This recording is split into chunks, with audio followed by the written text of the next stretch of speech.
Boa noite. Hoje mais uma live da Rede Cruzada. Nosso papo vai ser sobre contação de histórias, a arte de contar histórias e encantar memórias, com Juliana Correia.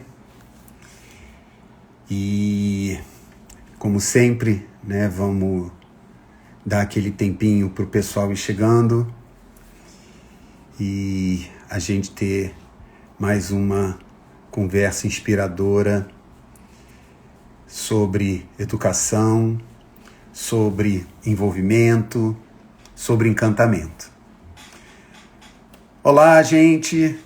Bem-vindos!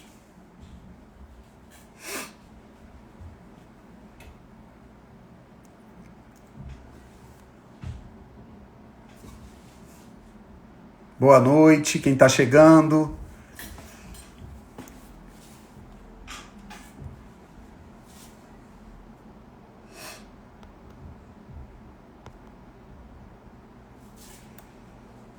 Oi, Michele. Mariana, Eduarda, Rosinha, Camille, Guilherme. Boa noite.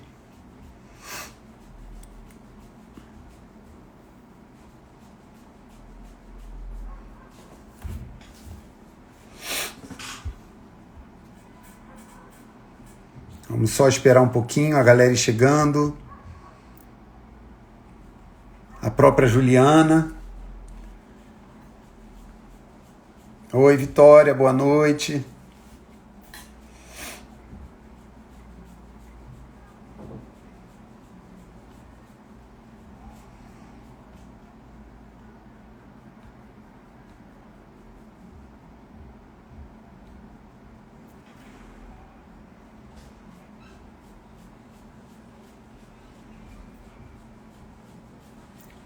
Oi, Lua, Bia.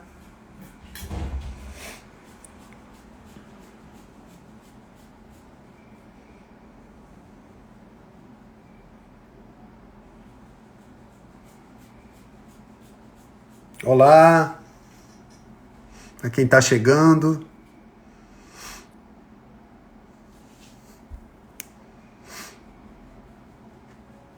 Eu ainda não identifiquei a Ju aqui na... Chegou!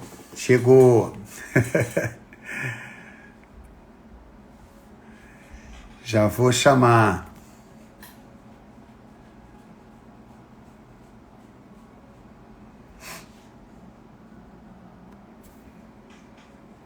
Ela entrou agora. Obrigado, Lua.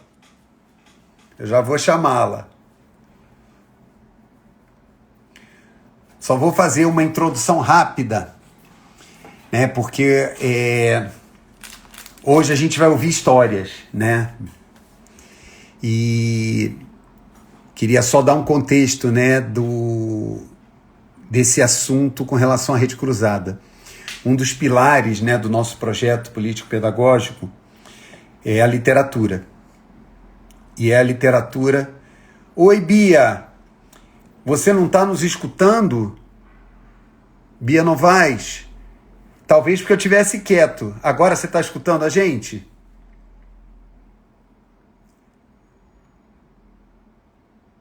Opa! Se alguém puder mandar alguma mensagem para a Bia, dando alguma dica de que forma ela pode fazer para nos escutar, eu agradeço. Eu estou vendo que a Camila entrou, ou a Lua, se alguém pode dar essa força aí, tá? Então, gente, a gente, vocês sabem que nosso trabalho tem educação infantil e a educação não formal, num projeto de contraturno chamado Descobrir, e a literatura tem um papel importantíssimo, nessa nossa caminhada com as crianças e adolescentes. E a literatura que vai além dos livros, como a gente coloca no nosso projeto político-pedagógico. A palavra escrita é muito valiosa, a palavra ouvida, a palavra cantada, a palavra sussurrada, a palavra que não é dita, mas é sentida. Todas elas importam. A desenhada. E uma coisa que a gente também privilegia muito é que haja uma pluralidade nessa literatura, né? Que a gente fuja de escutar as mesmas histórias que se referenciam a um padrão ou a um determinado tipo de pessoas. A gente acredita que as histórias, elas têm que ser plurais, elas têm que alcançar e acessar as mais diferentes memórias, as mais diferentes referências, porque é a riqueza que vai trazendo para nós um maior repertório e uma maior capacidade da gente ser humano e ser autor ou conviver com os outros, tá? Então agora eu vou chamar a Juliana Correia para contar histórias para a gente. Espera aí.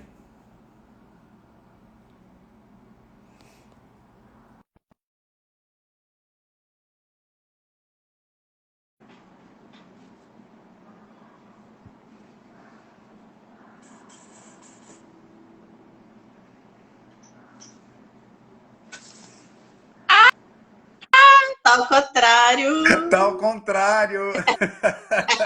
Ai, mas olha, que entrada triunfal, Ju. Sabe por quê? A iluminação, quando você virou, parece que você entrou, porque você tá com essa faixa. Ficou sensacional. Você fez de propósito, confessa. Não, não fiz não.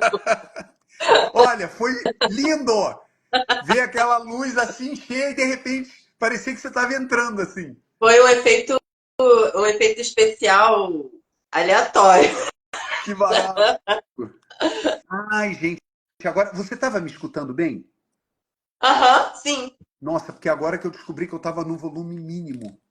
Vocês me ouvem bem? Eu tô te ouvindo bem. Eu que não estava te E escutando bem e pensando assim, meu e Deus, o o que que ventilador tá será? atrapalhando? O quê? Eu tô com o ventilador Nada, ligado. nada, nada, não. Não? Beleza. Tô Que te bom. ouvindo super Eu bem. não tenho leque, eu tenho que comprar aquele leque que faz assim, sabe? Ah, para tirar Eu não onda, né? tenho. Muito bom. Ju, seja muito bem-vinda. Obrigada. Olha, eu tô com uma suspeita de que não vai ser um bate-papo. Eu acho que eu vou ficar aqui quietinho, só te escutando, porque você já me deu um spoiler. E eu literalmente, como é o título da nossa live, eu fiquei encantado. E eu tô achando que eu vou te fazer uma pergunta e você vai embora nessa pergunta, né? Hum, Bem, eu já dei uma introdução aqui, não sei se você chegou a Sim, pôde escutar. sim. E, de fato, né, justamente eu já estava dando aí um gancho para você, né, quando a gente fala de uma literatura plural, né?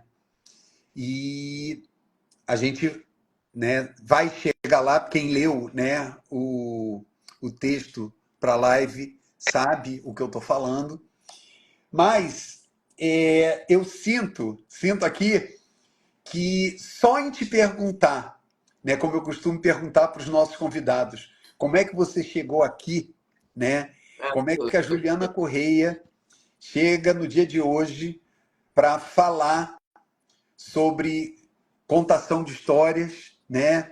E a relevância que isso tem. Eu acho que é só isso que eu vou deixar para você. Então, eu queria que você se apresentasse justamente dessa forma, né? Como é que você chega aqui, Juliana? Como é que você chega como uma contadora de histórias, uma escritora? Como é que é isso? Como é que foi essa trajetória para chegar até aqui? Então, antes de tudo, eu gostaria muito de agradecer, né, a vocês pelo convite. É sempre muito bom essas trocas, é sempre bom ter oportunidade, ter espaço para a gente falar um pouco, né, da trajetória, trocar ideia, enfim. Deixa eu bloquear aqui o. É que começa a entrar ligação, mensagem, o dia inteiro tranquilo. Aí na hora que você É de tem uma propósito. reunião, tem uma live, começa. Então, muito obrigada por esse espaço aqui para a gente poder fazer essa troca. Espero que o que eu compartilho aqui, enfim, inspire, né? Enfim, some aí as outras trajetórias, né? Os outros trabalhos, os trabalhos de vocês.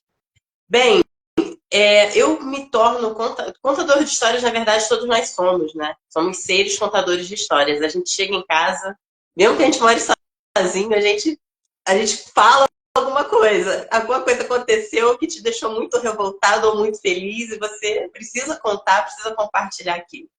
Então, nós somos seres contadores de histórias, mas eu descubro a contação de histórias como ofício graças ao meu filho, né? É o Francisco, que hoje tem 15 anos, mas o meu filhote, quando eu descobri a gravidez, quando meu filho nasceu, eu fiquei muito assim, preocupada com várias questões, né? Moradia, saúde, alimentação, mas eu também fiquei muito preocupada, principalmente preocupada com a questão do racismo. Era um menino preto que eu estava colocando no mundo. Então, como fazer com que essa criança tivesse uma infância onde ele se reconhecesse de forma positiva, né? Que ele entendesse de onde a gente vem, tivesse orgulho disso. E aí eu entendi que um caminho era pelas histórias, né? Eu não sou professora, eu sou jornalista por formação, mas eu já estudava sobre a questão racial no Brasil. E aí, num primeiro momento, o que eu pensei? O que fez? O que me formou? Porque eu sou filha de uma relação interracial, então eu também não tive uma orientação em casa. A infância foi uma fase muito cruel para mim. Era anos 80, né? Eu tô com 44 anos. Nos anos 80, tinha uma pessoa na televisão todos os dias, a manhã inteira, que era, né, exposta para a gente como um padrão de humanidade, de beleza, de tudo, né, uma apresentadora, e umas ajudantes do palco que eram cópias. Então você crescia sem ver, sem gostar do seu próprio cabelo. Eu costumo dizer que é isso, né? Se você não vem de uma família que é militante, que é ativista, uma família que é engajada nessa questão, dificilmente, mesmo você sendo uma pessoa preta, dificilmente você cresce consciente da sua ancestralidade, né? E da busca por essa afirmação. E aí eu fui me transformar, eu fui começar a me ver de forma positiva já na adolescência, já quase já jovem, assim, indo para a fase adulta, né? No baile funk, que eram os grandes festivais de galera, principalmente nos anos 90. Dentro dos festivais de galera tinha a etapa do rap. Os festivais eram uma espécie de gincana, e as galeras toda semana tinham que apresentar as etapas da gincana para poder passar para outra fase e assim ser campeão do festival. E o baile funk era um núcleo de cultura preta muito forte, né? Era dentro das favelas, dentro dos clubes nos subúrbios, na Zona Oeste, nas chamadas periferias. E eu nem gosto dessa palavra, mas foi o que veio agora na cabeça. E aí você vai ouvindo aqueles raps, aquelas letras, bem diferentes das que estão tocando hoje aí, mas que traziam, né, muito as questões, as crítica social, né? E falava já de racismo, não necessariamente usando o termo, mas eu comecei a entender que as coisas que eu vivia no meu dia a dia não eram do campo individual. Aquilo dizia respeito a um coletivo, né? Uma comunidade inteira. Então o funk, o samba e a capoeira foram lugares onde eu acessei narrativas, acessei histórias, acessei repertórios e foram fazendo com que eu transformasse a minha forma de me ver. Comecei a aceitar meu cabelo, aceitar meu nariz, aceitar do jeito que eu sou. Só que eu não queria que meu filho acontecesse o mesmo, que ele só maior, né, assim, adolescente, adulto, é que se ligasse em quem ele é. E aí, algumas dessas histórias que eu acessei nesses espaços, como o Chico Rei, por exemplo, eu fui passista, né? Muitos anos do Carnaval Carioca. E eu era da Acadêmicos do Salgueiro. E um dos sambas enredos antológicos assim, do Salgueiro é o Chico Rei. Chico Rei narra a trajetória do rei Galanga, que era um rei que vivia na região que hoje a gente conhece como Congo, que foi escravizado e trazido para Vila Rica, atual Ouro Preto, em Minas Gerais. E ele foi escravizado com os seus irmãos e eles escondiam o pau do ouro no cabelo crespo. Eles trabalhavam nas minas de ouro, escondiam o pau do ouro, então anos se passaram, eles conseguiram juntar aquele pó de ouro com a ajuda das irmandades e compraram a própria alforria, né?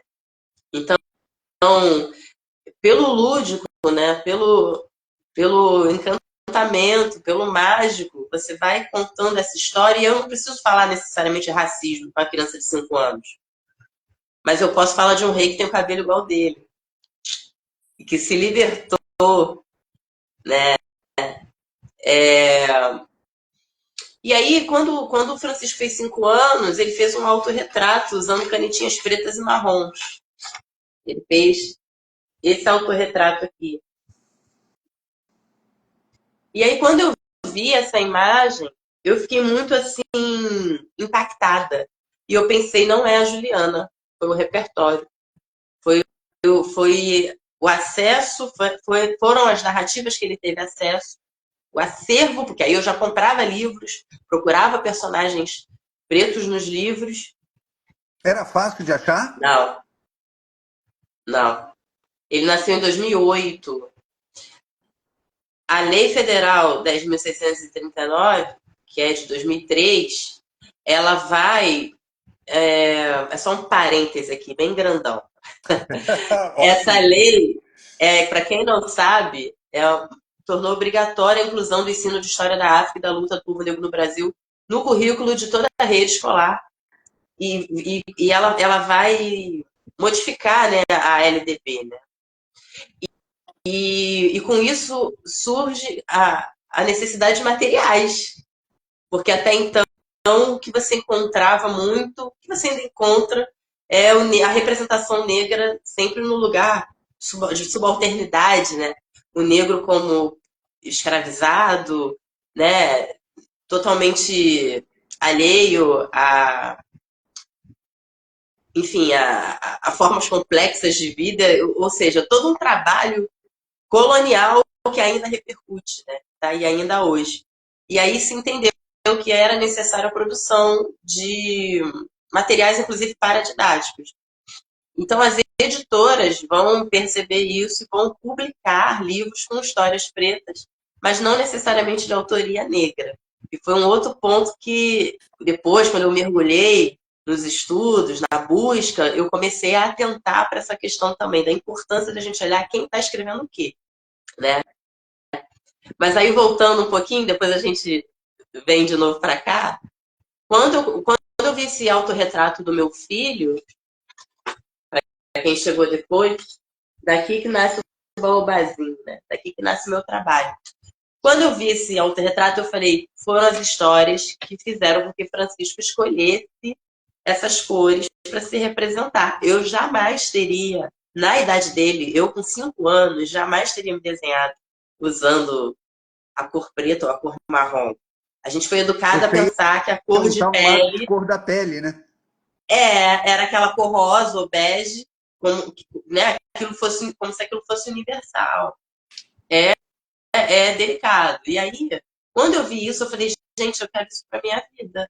Eu quero isso para minha vida. E aí eu comecei a contar histórias para os amiguinhos do meu filho que iam lá para casa. Crianças negras, crianças não negras. Eu sempre pegava esse repertório que eu já estava montando, esse acervo que eu já estava montando. E aí vinham as falas das crianças. Falas, por vezes, também bem racistas, que você sentia a reprodução também do que ela escutava em casa. Muitas vezes, sabe? Ah, meu pai que disse, minha mãe que disse. E aí eu fui entendendo que eu precisava de ter ferramentas também para lidar com isso. Que uma coisa sou eu com meu filho, outra coisa é você com o filho dos outros. E comecei para a escola dele como voluntária. Ele estudava numa escola municipal aqui perto.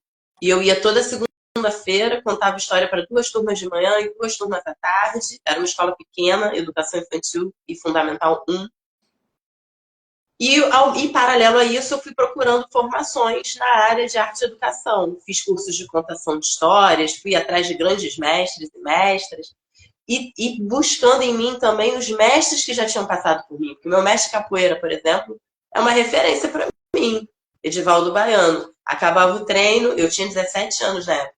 Acabava o treino, ele colocava a gente em roda e ficava lá contando histórias de Besouro Mangangá, as histórias de mestre Canjiquinha, que foi o mestre dele lá na Bahia.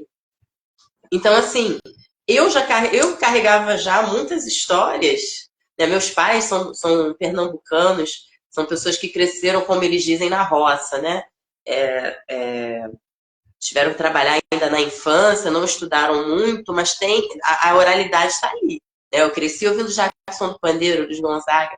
Então, assim, eu supra-sumo, né, da cultura assim, nordestina e da sagacidade, né, com a palavra. E aí Francisco me inspirou observando os movimentos dele dentro de casa, as falas dele. Ele hoje tem 15 anos, mas até hoje ele é meu primeiro crítico. Tudo que eu escrevo, filho, ele pequenininho já fazia isso, filho, o que você acha aqui? Ah, mãe, eu acho que tem que mudar isso aí, não tá legal, não. Ele se intromete também, assim, a ponto de... Ju, eu tô com uma dúvida já, aqui. sim. Quando você começou a contar a história na escola, voluntariamente, que tipo de história você contava e como é que foi recebido isso? Eram as mesmas histórias que eu contava para ele. As mesmas. Era a história de Chico Rei, por exemplo. E é muito legal que a história de Chico Rei, eu sempre peço um refrão que eu não sei se é domínio público, mas eu conheço na voz do grande Xangô da Mangueira. Né? E diz assim, quando eu vim de Minas, trouxe ouro em pó quando eu vim. Quando eu vim de Minas, trouxe ouro em pó. Eu sempre peço para as crianças cantarem esse refrão junto comigo antes da história começar.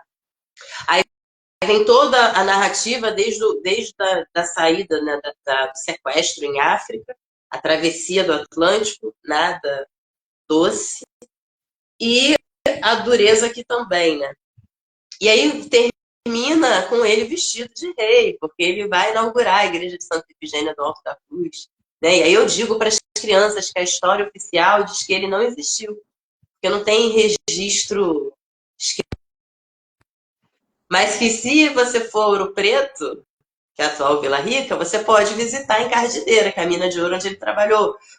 Você pode ir à igreja de Santa Efigênia do Alto da Cruz. E com certeza você vai encontrar alguma congada, que é a festa de coroação do rei do Congo, que diz a tradição oral mineira, teria nascido justamente no dia da inauguração da igreja, quando ele se vestiu de rei e foi à porta da igreja inaugurá-la, né? Cantando e dançando com outros pretos. E aí eu peço para as crianças, agora a gente pode cantar junto aquela cantiga que a gente ensaiou. Quando eu vim de Minas. E aí eu tenho um boneco, né? Eu fiz um boneco com a garrafa PET, pena que eu não... Poxa, eu podia ter separado para mostrar. Mas aí já fica como uma próxima. E o boneco tem ouro no cabelo, eu coloco glitter. Aí as crianças ficam, tia, é ouro? É ouro. É ouro de verdade. Eu trouxe lá de ouro preto. E aí uma turma vai pro recreio, eu pego outra. Pegava outra turma. Aí aqui, eu tava aqui fazendo atividade com as crianças, eu escutava lá do recreio, quando eu vim de Minas. Uau. Isso já diz tudo. Você não precisa, sabe? Uma criança uma vez correndo na direção, eu falei, meu Deus, agora eu vou cair. Porque elas vêm voadas, né? Te abraçam às vezes com tanto carinho, né? Que te desestabiliza. O menino veio correndo dizer para mim, tia, eu vi um baobá, porque eu contei uma história também do baobá, que é uma história também da tradição oral de vários povos em África, da origem da árvore, né, dessa grande árvore, dessa árvore tão especial. E aí o garoto veio correndo, eu vi um baobá, eu falei, você viu o baobá onde? Ele, na internet, tia, no Google. Quer dizer, em algum momento, isso uma criança de 9 anos, 8 anos, em algum momento em casa, aquele menino procurou a internet, ele podia procurar várias outras coisas, mas ele foi pesquisar o baobá, porque na história o baobá anda, o baobá, as crianças também ficam assim, né? É isso, pelo encantamento, pelo lúdico, por essa beleza toda, você consegue chamar atenção, consegue, acredito, né, pela experiência desses 11 anos, consegue mobilizar, movimentar dentro das pessoas o interesse, a curiosidade por saber mais dessa coisa tão bonita, de onde vem isso tudo. Né? Quando a gente apresenta dessa forma, né, mostrando a potência, mostrando a beleza, é outro rolê. Esquece, sabe? E aí eu tenho, o que eu prezo é não começar pela dor, a não ser assim, histórias como a do Chico Rei, que é inevitável. E é algo que precisa também ser dito, né? Mas enfatizando muito mais a superação, a força, a autodeterminação, a autodefesa. Estão tocando a campainha aqui, você acredita? Quem é? Eu não vou poder Faz levantar parte. agora. Olha, se você quiser, Ju, vai todo mundo Pode, entender. licença, ela pediu que deve ser meu filho. Por favor, por favor.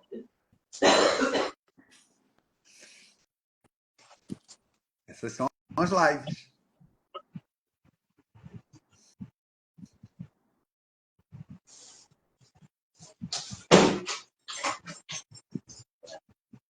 Voltei. Oba! Era ele? Uhum. Ah, que legal.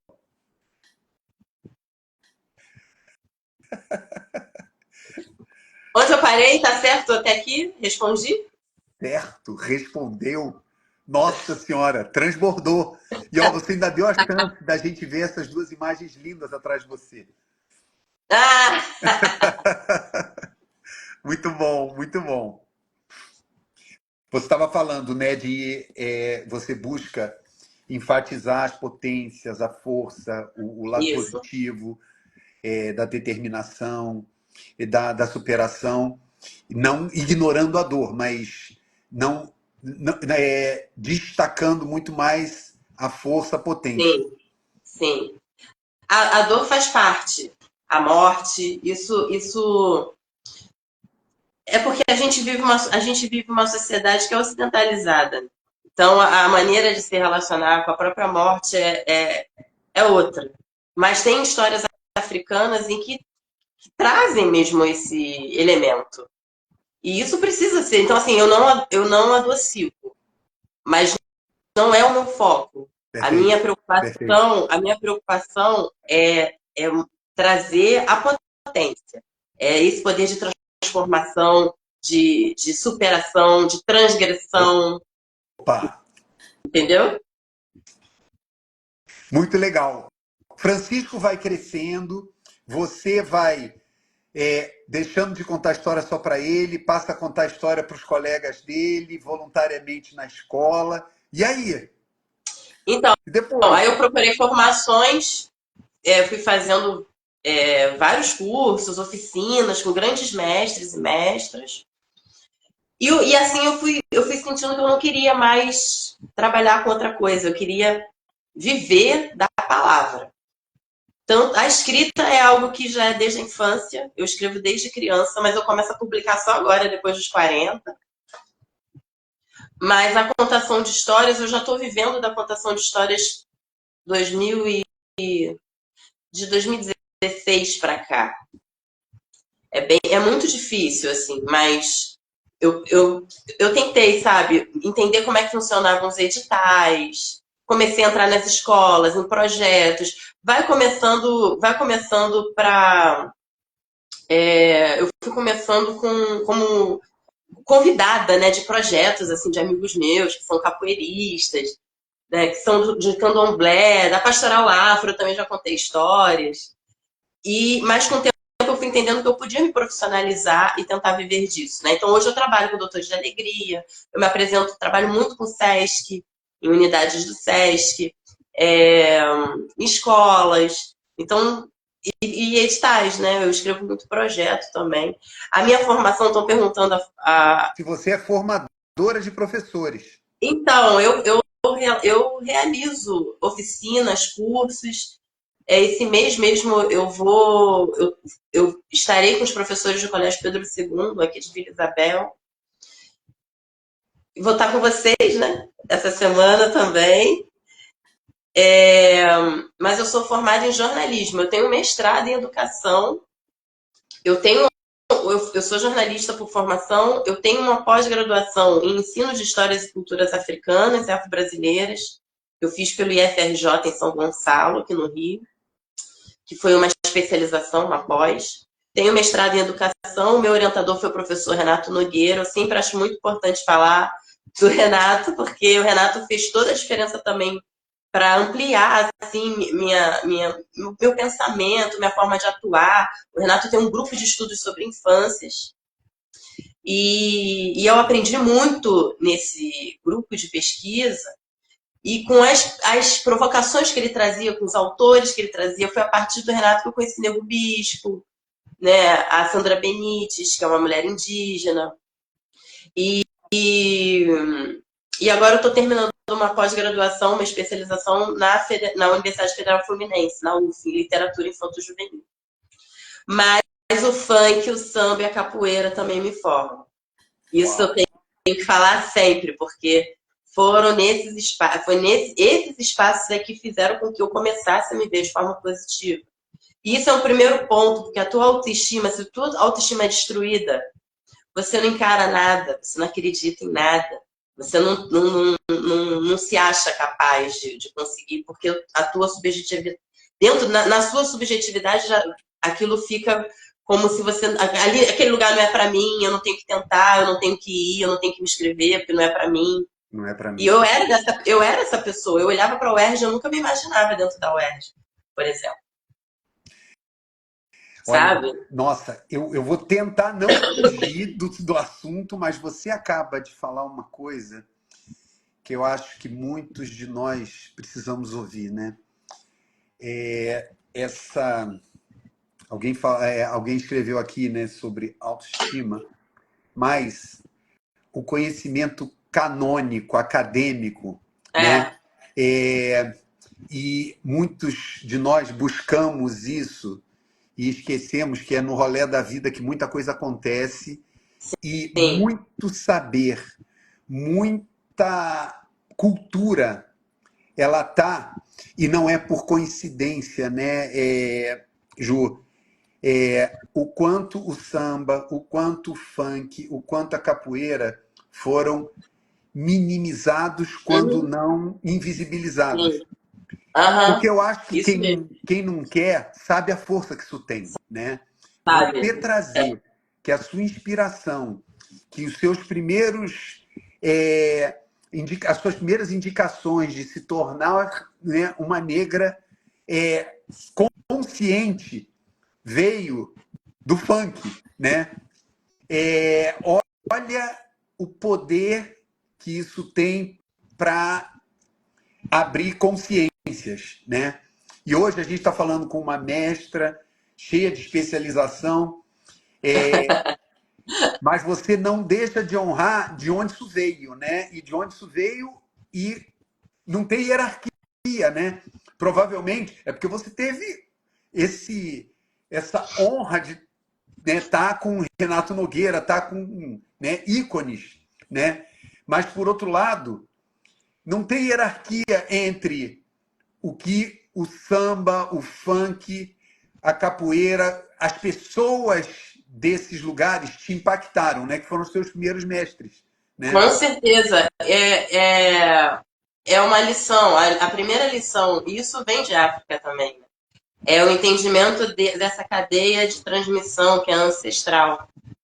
Porque esses núcleos, por exemplo, no Salgueiro, eu desfilava no Salgueiro na época do Mestre Louro. O Mestre Louro foi um grande mestre de bateria. Ele foi mestre de bateria 32 anos do Salgueiro. Quando eu entrei para a aula de passista, ele ainda era da escola. E o louro era uma coisa que me impressionava muito. Eu acho o máximo isso nos mestres de bateria, né? enquanto a bateria está ensaiando, ele está dali, né, coordenando, e de repente ele para, ele apita, e ele aponta para um sujeito que está lá no meio dos ritmistas. Ele sabe quem errou. Como é que sabe quem errou dentro daquela... 300 tanto ritmistas. instrumento. E assim, ô fulano, se tu errar de novo, tu vai ser cortado. Cortado é retirado da ala, né? Deles. E assim, tu não vê partitura, não tem nada escrito. Muito louco. Entende? Então, então essa supremacia, essa supervalorização da escrita também é algo muito delicado, porque, de novo, esses núcleos aí comprovam a força dessa oralidade. É algo que se mantém. Eu fui passista. O passista é aquele artista da dança do samba. Ele risca com o pé, ele escreve com os pés, ele escreve com o corpo todo. O corpo fala.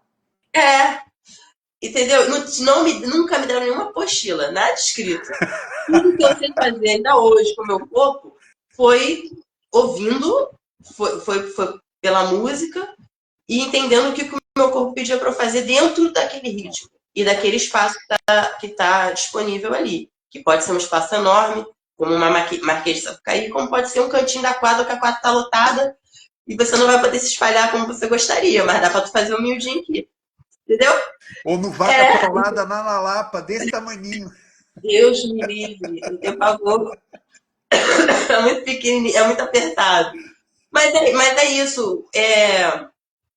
São saberes ancestrais que são passados pela oralidade. É o que a Leda Maria Martins sabiamente chama de oralitura. Né? Uau. É o que está... oralitura. É a performance. É a memória oral que está escrita no corpo. Aquilo não é algo instintivo apenas. Não é só instintivo. Existe um saber que a gente carrega, que é uma herança mesmo. E quando a gente se conecta com isso, a gente fica poderoso demais.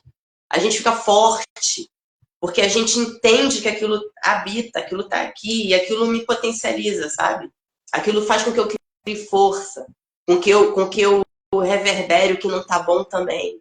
Quantas vezes eu saí triste, chateada, magoada, e voltei renovada, voltei outra, descalça, com o pé todo sujo, toda suada, mas feliz da vida, porque eu tinha extravasado aquilo de alguma forma. Né? Ju, é isso que você fala de encantar memórias, ou seja, tem algo aqui já e isso é acessado de alguma forma, ou por uma história, ou por uma música, uma dança, conecta com alguma coisa que já está em você, é isso?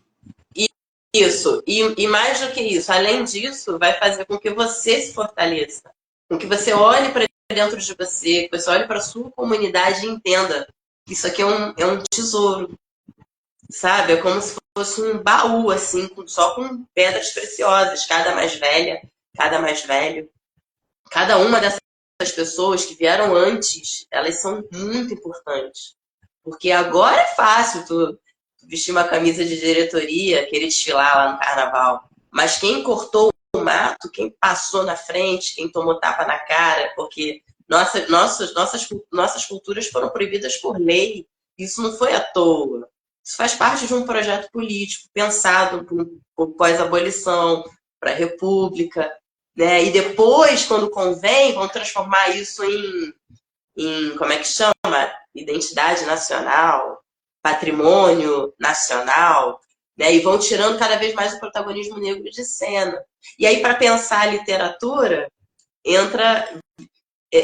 encaixa perfeitamente agora. Você cria uma lei, né? Uma lei que vem de muita luta, né, do movimento negro, que é a 10.639. E aí, as editoras percebem a importância de se produzir material para atender a demanda da educação.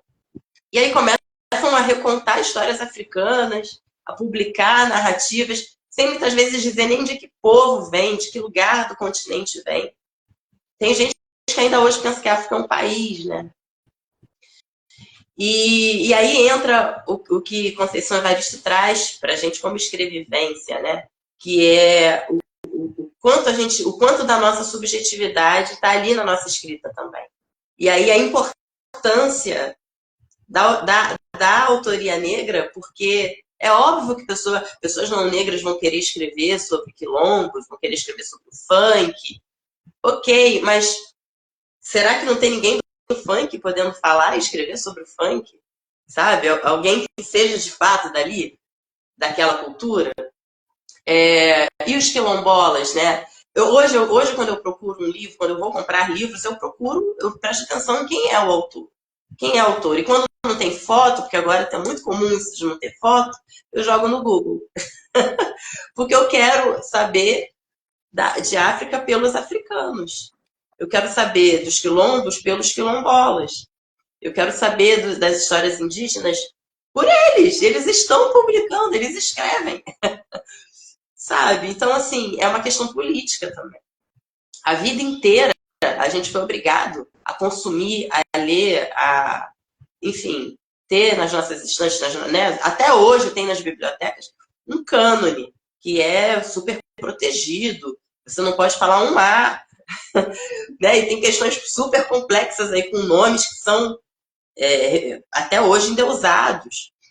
Mas, gente, tem mais pessoas escrevendo, né? Tem mulheres publicando, tem pessoas da comunidade LGBTQIA+, Escrevendo. publicando. Então, assim, é uma questão da gente se movimentar também. É importantíssimo as políticas públicas, óbvio, mas a gente também precisa partir, entendeu? De que lugar, porque a localização, o ponto de partida das narrativas, dizem muito. Perfeito. Também sobre a estrutura que está posta. E não vai mudar se a gente continuar consumindo a mesma coisa. Se a gente continuar procurando. Né?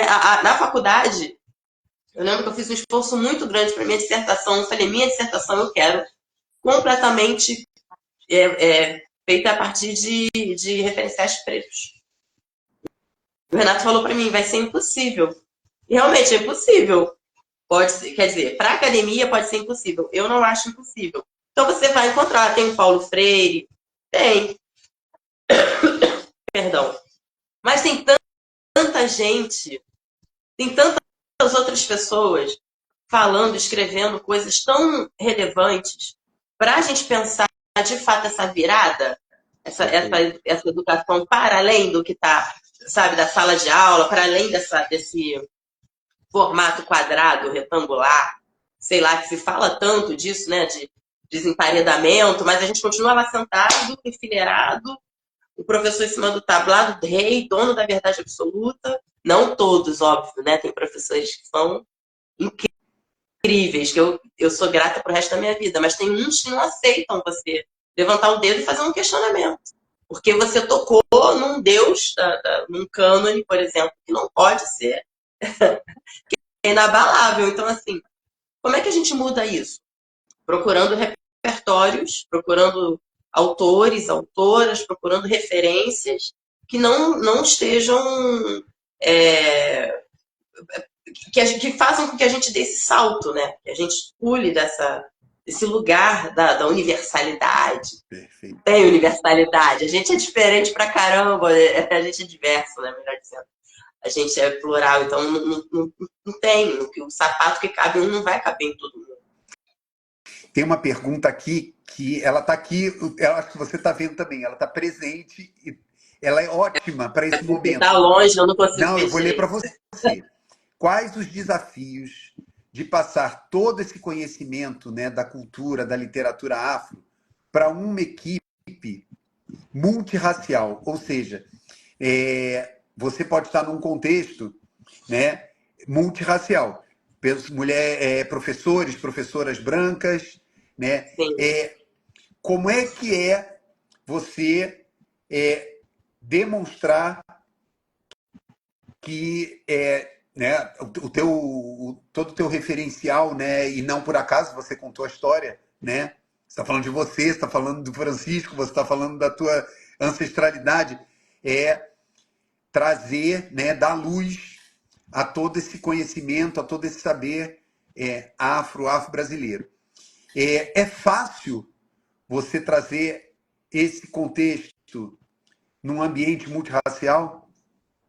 Então, normalmente, as pessoas, quando estão dispostas a ouvir, a tentar, né, olhar por outros ângulos, rola bem.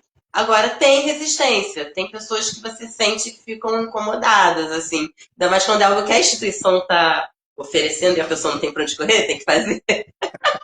Mas eu compartilho desse jeito que eu estou falando aqui com vocês, sabe? De forma espontânea. Óbvio que eu apresento dados, né? Tem apresentação, tem referências, tem material que eu compartilho, alguns textos que fizeram diferença até para mim, porque eu por muito tempo também acreditei em coisas que depois eu entendi que me faltava informação, me faltava ir além, sabe? Porque a gente é educado de uma maneira a acreditar que realmente a gente vive numa democracia. A gente é educado para acreditar que realmente a gente vive, onde a gente vive não tem problema porque aqui não teve apartheid. O apartheid está aí, gente. É só ver quem é que toma bala. Tá tudo disponível, né? Então assim, tá aí, pode não estar declarado como em leis de Jim Crow, como nos Estados Unidos, mas assim, existe.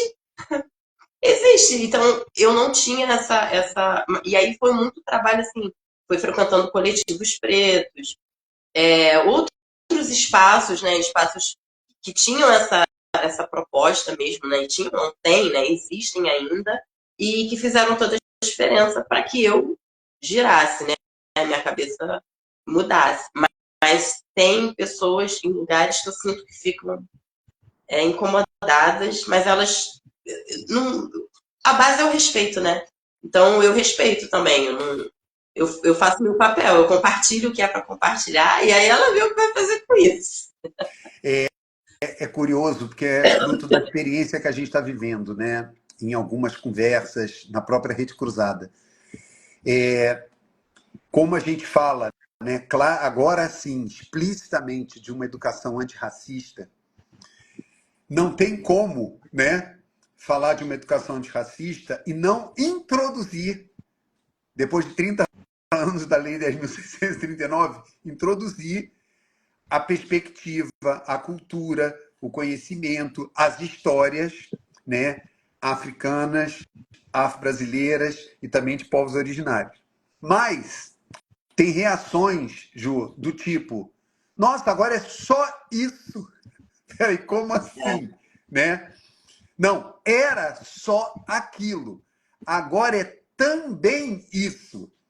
Não é só isso, mas é um incômodo que a gente percebe que só em você procurar compartilhar diferentes histórias, né, diferentes perspectivas, não está havendo aqui um apagamento da outra história. Não.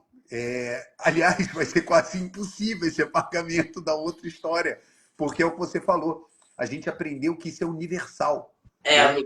Universal. E acredita, né? No príncipe do cavalo branco, da neve. A gente tem neve aqui. Perfeito. Mas essa galera sonha com a neve. Né? E leva isso para a vida, porque se considera bem sucedido quando você vai para a Europa, quando você consegue ir para a Europa. E aí não tem um problema eu ir para a Europa. Não é um problema você ir para a Europa, mas o problema é você pensar que a África é um não lugar. Que a África também é um continente que não merece a tua visita, que não é para você ir.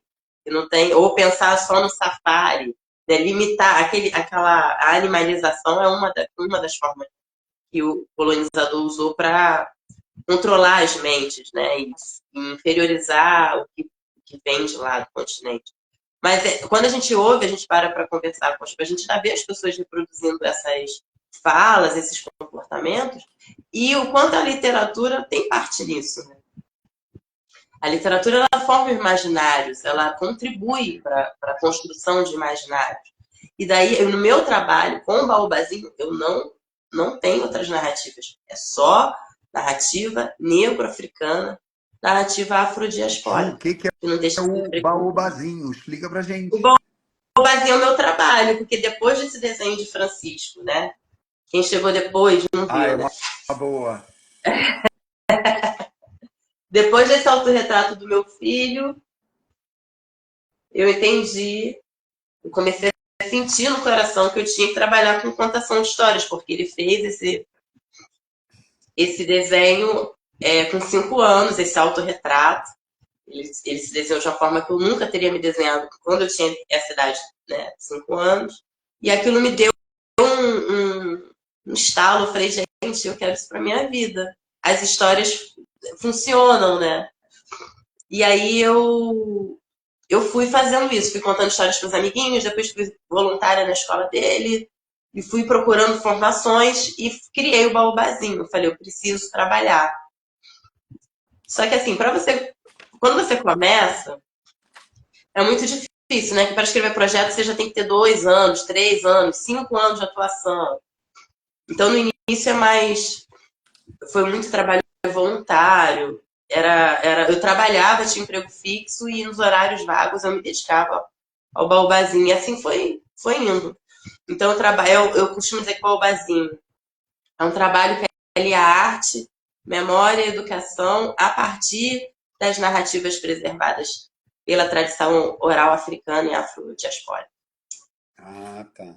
É basicamente isso. Aí a contação de histórias é o carro-chefe, mas eu também trabalho com formações, com oficinas. Tem oficina de brincadeiras, oficina brincante. Tem oficinas formativas, né? Cursos de contação de histórias e educação das relações étnico-raciais, que foi um curso que eu criei na pandemia. Foi ótimo, foi minha salvação, foi o que eu trabalhei durante a pandemia. Imagina a pandemia, você não podia... Contava história online às vezes, quando algum contratante aparecia, mas montei um curso para poder ter uma renda. E é isso. Fantástico. Onde é que a gente acha o Baobazinho? Aqui no Instagram, gente. Eu vou colocar aqui daqui a pouco. Não, @baobazinho. é legal para o pessoal conhecer mesmo. É. O que você vai fazer com a gente lá na Rede Cruzada? Então, eu estou pensando em levar obras literárias, não só as minhas, mas levar de outros autores, para que vocês leiam também e conheçam, e de repente são obras que vocês ainda não conhecem. Vou falar dos meus livros já, Lu. Consegui ler. E, enfim, compartilhar essas leituras, esses livros. Vou levar alguns, preparar a mala daqui a pouco, um pouquinho pesado. E sentir com vocês, a partir das falas de vocês, um caminho para a gente seguir a partir do repertório que a gente já traz também. Maravilha. Cada um de vocês vai buscar lá dentro de vocês, a gente vai fazer uns exercícios, entendeu? E vocês vão buscar Perfeito. essas memórias para a gente pensar juntos possibilidades de atividades para vocês fazerem com a garotada. A gente tem uma oportunidade maravilhosa esse ano, Ju, de, através de um projeto incentivado, criar o nosso acervo bibliográfico, né? Olha, É um projeto que a gente aprovou ano passado, né, pela Rouanet, e a gente vai ter a chance de criar esse acervo para todas as nossas unidades. Eu imagino a relevância de estar conversando com você para pensar, né, a pluralidade dessa biblioteca, né? Tem outro dado importante, aproveitando o ensejo. Editoras pretas. É algo muito importante também para sempre pensar. Vai dar um presente para o filho, vai dar um presente para um afiliado, comprar material para a escola. Procura as editoras pretas também, porque são editoras normalmente de pequeno porte. Então elas não têm elas publicam obras incríveis e não conseguem distribuir. Não conseguem entrar nas livrarias, não conseguem entrar nas grandes feiras literárias. Então ficam muito na dependência da compra, no nós por nós, no Vocabol. E essas editoras são as editoras que investem na gente, em autores que não são famosos. Canônicos. Entendeu? Porque quando estoura, quando bomba, aí vem uma grande editora e publica o cara e tal.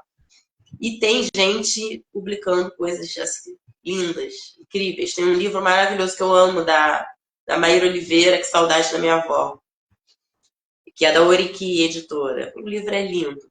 Tem o Moleque Piranha, que é do Renato Cafuso. O Renato Cafuso é um artista da Maré, ilustrador, e publicou esse livro. Eu vou levar para vocês, que é incrível também, é muito bacana, sabe? E tem esse nome Moleque Piranha inspirado no funk, na música. E a história de Ó, três a Lua já crianças, está sabe? dizendo que a gente tem. Gente, vocês têm? Que maneiro. Ó, o Baleraí aí, meu irmão. Alô, Balerá, Carol. Beijo, gente. Nossa, tem muita gente por aqui. Agora, Ju, eu vou pegar carona no que a Lua falou, né? Como é que você chega e da contação de história vai para escrever as suas histórias? Então, eu sempre escrevi. A minha mãe estava me dizendo isso, né? Quando o meu primeiro livro publicado foi esse aqui. Aí essa Futebol e luzinha do LED é assombração. chata, né? Fica esse negócio aqui. Mas está dando para ver, futebol e assombração. Aliás, ilustração linda. É. A ilustração é do Alexandre Silva, um artista lá de São Paulo, e esse livro foi publicado pela Aziz Editora. Quando eu publiquei esse livro foi em 2021. A minha mãe falou assim: Juliana, é seu primeiro livro publicado, mas você já é escritora há muito tempo. Você escreve desde criança. Aí ela trouxe um papel amarelado, assim, de caderno, que ela guardou uma poesia que eu fiz com 9 anos, assim, na Barato. escola. E foi uma poesia em homenagem a um trapalhão que tinha morrido. Aí a escola pediu pra gente fazer uma redação. E aí foi vindo a lembrança, né? Eu falei assim, eu não quero fazer redação nenhuma, vou fazer uma poesia que é mais rápido. Fiz uma poesia lá, a redação foi parar na Globo, mandaram para a família do artista. A família ligou para a escola para agradecer. Eu nem lembrava disso, eu fui lembrando quando minha mãe me entregou o papel. Eu era criança. Que barato. Aí no ensino médio, a minha mãe veio com os dois papéis velhos amarelados. A minha mãe veio com o papel aqui. Isso aqui eu tive que ir no cartório assinar. Eu falei, porque na sua escola teve um concurso de redação e o ensino médio eu fiz na Fundação Bradesco, né? Na época chamava Segundo Grau. E aí a fundação tem em vários estados do Brasil. E aí tinha um concurso na cidade da escola e depois tinha a etapa nacional. A minha redação foi escolhida na escola para representar o Rio de Janeiro. E foi a mesma coisa, eu cheguei em casa assim, mãe, ela contando muito engraçado. Mãe, olha só, tu vai ter que ir lá na escola assinar um documento lá, porque eu escrevi uma redação e se eu ganhar, tem uma viagem aí pro Rio Grande do Sul. Mas eu não quero ir, não. Funkeirona, eu queria ir pro baile de semana, eu queria ir pro Rio Grande do Sul, né? Aí a minha mãe me deu o papel. Aí eu falei, gente, a minha mãe, eu fui parar no cartório, não era só na escola, tinha que reconhecer firma, não sei o quê, porque se você. O texto indo para outro estado, né? Enfim, essas coisas. Aí, quando eu publiquei, foi uma alegria lá em casa, e ela falou isso. E aí eu fiquei com isso na cabeça. Falei, realmente, a gente pode não publicar, mas quando a gente tem o hábito de escrever, e criar, e contar, e recontar, você está escrevendo. Você é um escritor, Exato. né? Aqui a sociedade considera que você é escritor depois que você publica um livro. E esse livro aqui, eu mandei para Luciana Soares, que é a Aziz. É o que eu estou falando, as editoras pretas, normalmente são editoras de pequeno porte, é uma pessoa, duas trabalhando. É muito reduzido, assim, por isso a gente precisa fortalecer. E a Luciana leu, eu mandei 2 textos, ela leu os 2, ela falou, eu gostei dos 2, mas eu vou publicar o Futebol Assombração, porque essa história aqui é uma história que vai reverberar nas pessoas, independente de onde elas sejam.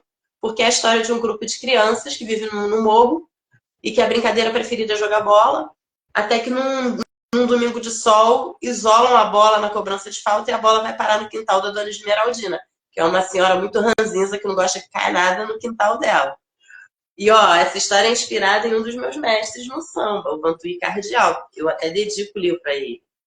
Assim que eu recebi o exemplar, fui lá no Engenho da Rainha entregar o dele. Tá aqui para ele. E tem a apresentação do Renato, inclusive. Uau!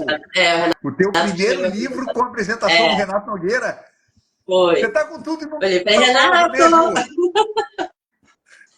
E aí, eu dedico ao Francisco e dedico ao Vantuí. O Vantuí é um grande compositor, com muitas histórias, um mestre da oralidade também, da palavra oral. E ele contando as memórias dele de infância me inspirou a escrita de Futebol Assombração. E aí a Luciana falou, todo mundo tem uma vizinha assim. Um vizinho, uma avó, alguém que é bravo, que não gosta de cair em nada. Esse livro aqui vai bombar. Aí fez e esgotou, tá esgotado. Ai, que barato, parabéns! Mas mais ou menos, eu não queria que esgotasse, não.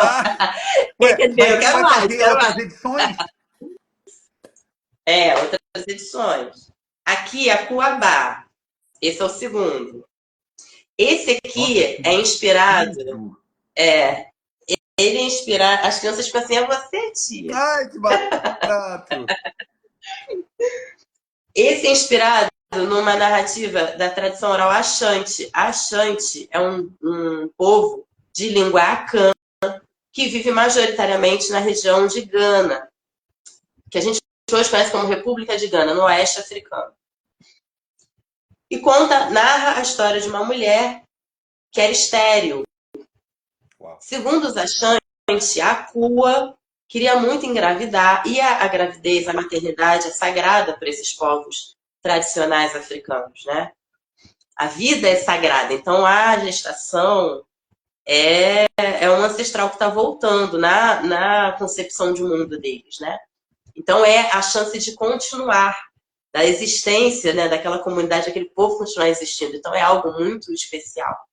E ela queria muito engravidar, não conseguia, então ela recorre a saberes ancestrais do povo dela.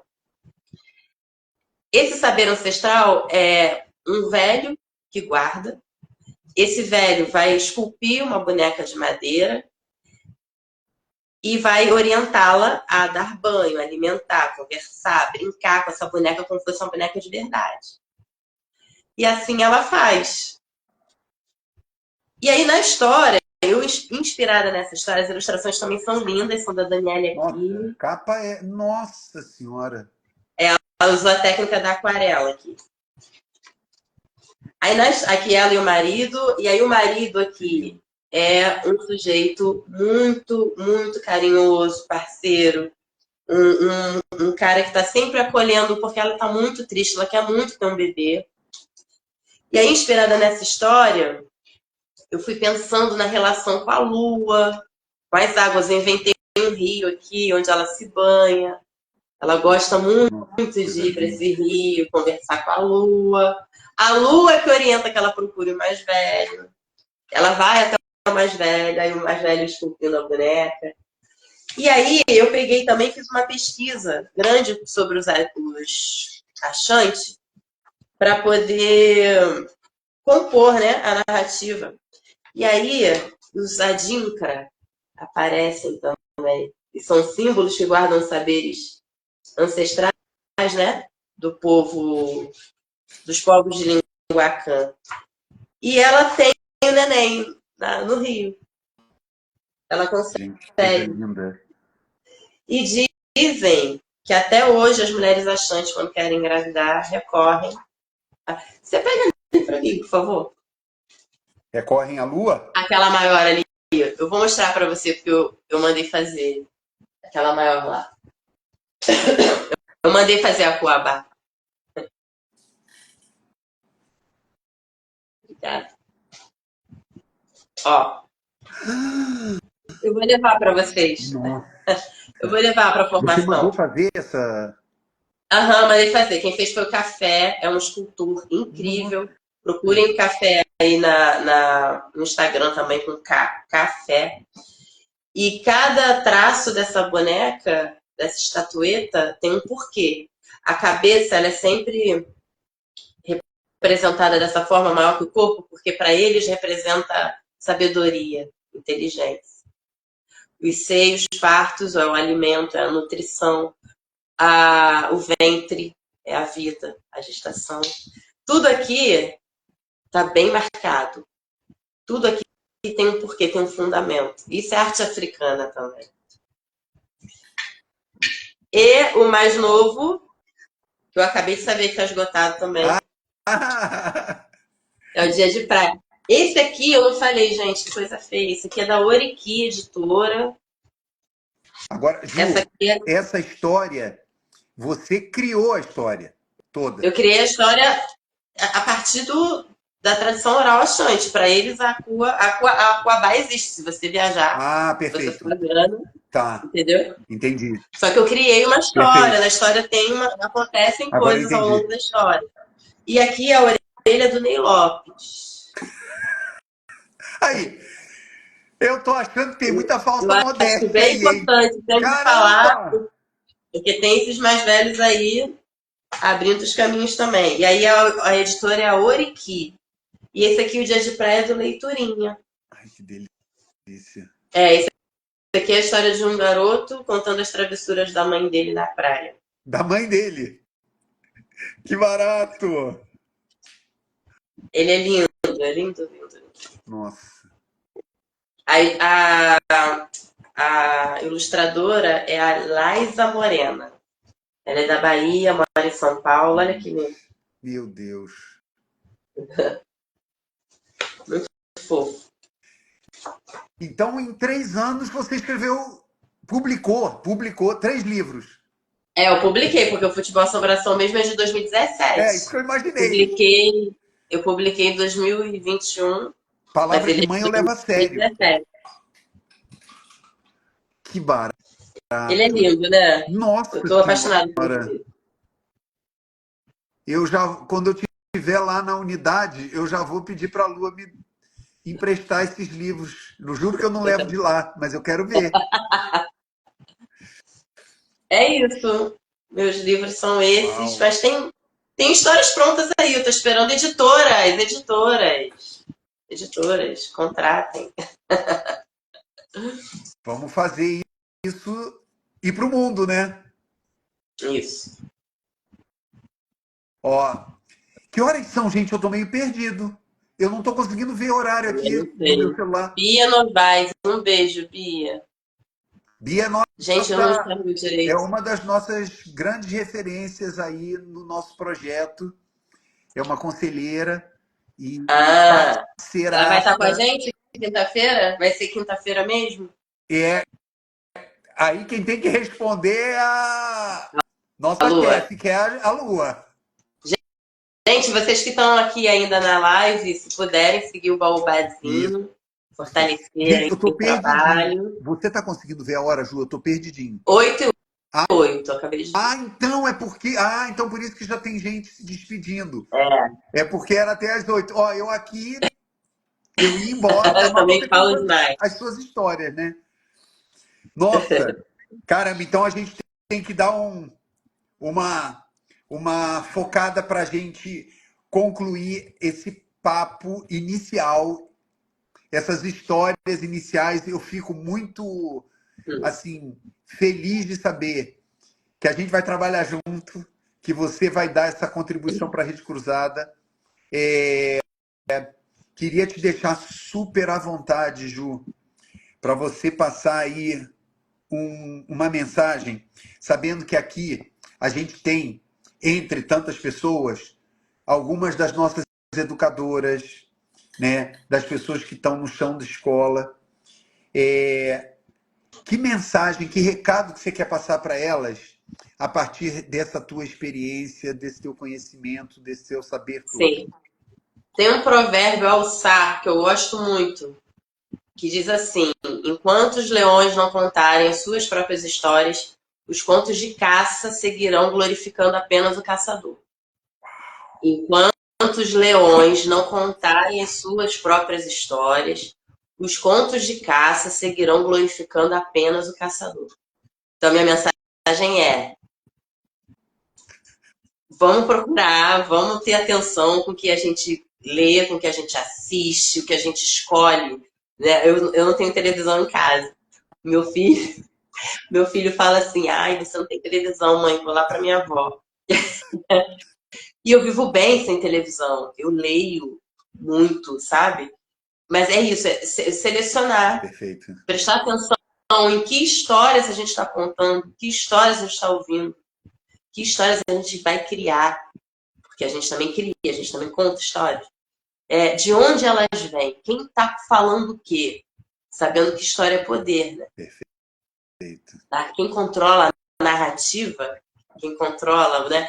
A gente ao longo dos séculos foi conduzido por uma história única, né? Uma verdade absoluta, uma história oficial que é perigosíssima, que simplesmente apaga, silencia, marginaliza Perfeito. boa parte das pessoas, boa parte das formas de existir, né? Então, eu acho o que eu gostaria de compartilhar, de pedir, era que houvesse esse cuidado, essa atenção, porque enquanto os leões não contarem suas próprias histórias, os contos de caça seguirão glorificando apenas o caçador. Nossa. Bem, que bom que essa leoa já está rugindo há muito tempo. E olha, no que depender da gente, a gente quer escutar muito rugido seu e que isso inspire muitas outras leoas e leões a não deixarem a história única do caçador prevalecer. Isso, Ai, exatamente. que show, Ju! Eu vou tentar, se Deus quiser, se a Lua deixar, dar uma fugidinha para ficar ali com mais um Ai, que aluno bom! da Vai tua sim, oficina na quinta-feira. vai sim, vai sim, Olha, parabéns vai sim. pelo teu trabalho e Muito obrigada. assim, eu não vou nem falar mais porque essa tua última expressão sobre os leões e leoas já diz tudo, Sim, tá? eu adoro esse provérbio. Diz muito. Muito obrigado, hein? Imagina, eu que agradeço. Obrigada a todo mundo que está aí também. Sigamos. Beijão, gente!